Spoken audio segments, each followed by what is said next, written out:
포기하지 마라. 걱정하지 마라. 경쟁하려 하지 마라. 올바른 선택을 했다면 믿고 기다려라. 마음이 편한 그날까지 이웃사람이 함께합니다.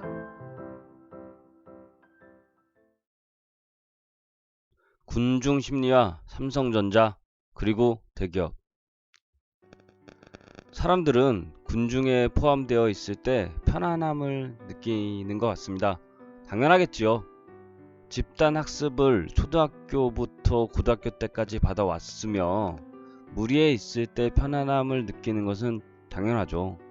비판받을 이유 또한 없고요. 하지만 주식시장에서도 마치 고등학교 수업시간처럼 군중 심리에 의한 투자를 하게 되는 경우가 많습니다. 그 중에서 제약, 바이오, 이제는 반도체, OLED, 대선 테마로 주로 돈을 벌었다고 하면 자기 자신의 투자 습관 없이 투자자들은 너도 나도 관련 섹터의 주식을 투자합니다. 실상 대선 테마주에 투자한 주체는 95%가 개인 투자자이며 투자한 사람들의 90% 이상이 손실을 보게 됩니다.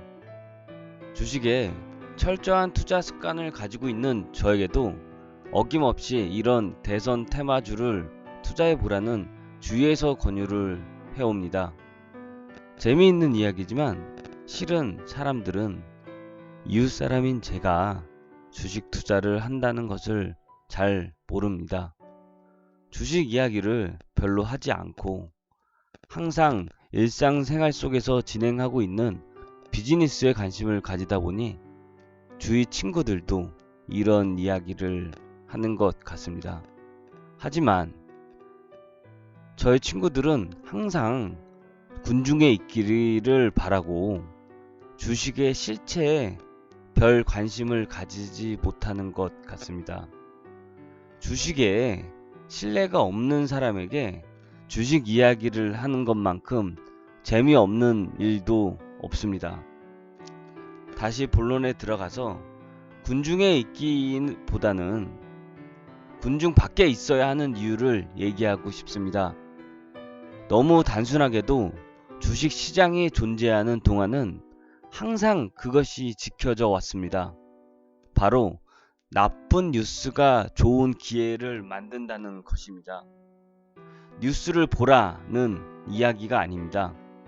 항상 긍정적인 것에는 과대망상이 일어나기 쉽고 부정적인 사실에는 실제 사실보다 부풀려 전달되기 때문입니다. 삼성전자의 예를 들어보겠습니다. 삼성전자 갤럭시 노트 7 폭발 사실이 전해졌을 때 주식은 하방으로 움직이는 듯 했으나 단기간의 하락은 진정되었고 상승 흐름으로 이어지고 있습니다. 이재용 회장의 청문회 및 여러 수사가 진행되는 과정 속에서도 200만원을 향해서 큰 덩치에 비해 무섭게 올라가고 있습니다. 역시 주식은 예측할 수 없는 것일까요? 갤럭시 노트 7을 통해서 7조 이상의 손실을 보았는데 이런 말도 안 되는 일이. 사실은 그 속에 있는 재미있는 사실이 있습니다. 삼성전자의 주 판매 모델은 갤럭시 노트가 아닙니다. 바로 올해 새로 출시될 예정인 갤럭시 S 시리즈입니다.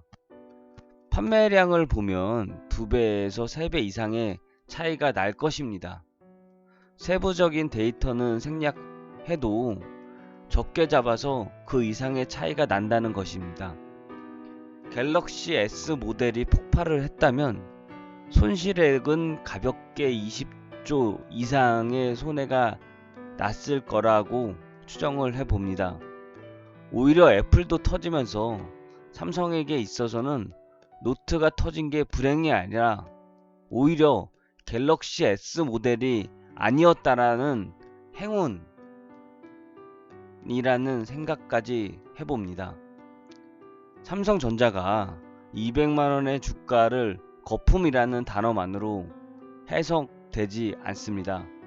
수많은 외국인 기관 투자자들의 기본 포트가 삼성전자이고, 삼성전자라는 주식은 안정성과 성장성을 모두 가진 회사이기 때문에 투자하고 있는 것입니다.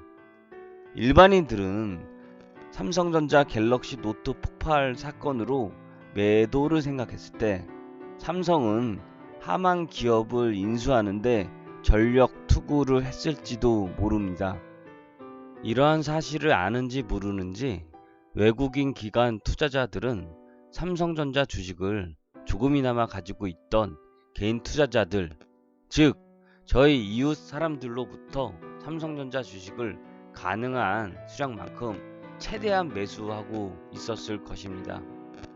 삼성전자의 저평가 상태인 주식은 외국인들에게는 매수를, 우리 이웃에게는 늘 관심이 없는 주식으로 여겨졌던 것이 아닌가라는 생각을 해봅니다. 오히려 제약 바이오 반도체라는 군중에 머물며 돈이 있는 곳을 보지 못하고 있는 것이 우리의 이웃 사람이 아니길 빌어 봅니다. 원래 돈이란 헛된 기대에 부풀려지고 도박꾼에게서 나와 정확한 확률로 돈이 어디에 있는지 아는 사람에게 흘려가기 마련입니다. 작지만 강한 기업에 투자를 하라는 랄프 웬저가 말했듯이 철저한 원칙을 알고 있는 투자자에게 흘러 들어가기 마련입니다. 보통 사람들은 손실을 보면 이제는 대기업, 블루칩에 투자할 거야, 대기업을 눈여겨보며 주식 투자하게 될지도 모르지만 개인적으로 대기업 주식에 저는 투자하지 않습니다. 자랑이 아니라 사실은 대기업에서 진행하고 있는 수많은 사업들, 너무나도 많은 사업을 일일이 분석하려고 해도 답이 쉽게 나오지 않기 때문입니다. 이런 고민을 하다 보면 저도 전업 투자자가 되어야 하지 않을까요? 하지만 전 그것이 너무나도 싫습니다. 전업 투자를 하라고 하면 그냥 제가 사랑하는 주식 투자를 그만두어야 할지도 모르겠습니다. 오늘의 결론, 중요한 것은 투자의 습관, 투자의 원칙입니다. 원칙에 어긋나는 것을 절대 하지 마라. 군중에 있지 마라. 우리는 오늘부터 개인 투자자가 아닙니다. 우리가 기관 투자자라는 생각으로 주식시장을 바라봅시다. 당신이 기관이라면 어떤 주식을 사겠습니까? 다른 기관들이 득실되는 주식을 살까요? 개인 투자자들만 득실되는 주식을 살까요? 답은 많은 주식을 매수해도 가격이 많이 오르지 않는, 다른 모든 이들이 관심이 없는 주식을 사는 것이 바로 정답이라고 생각하는 이웃사람이었습니다. 감사합니다.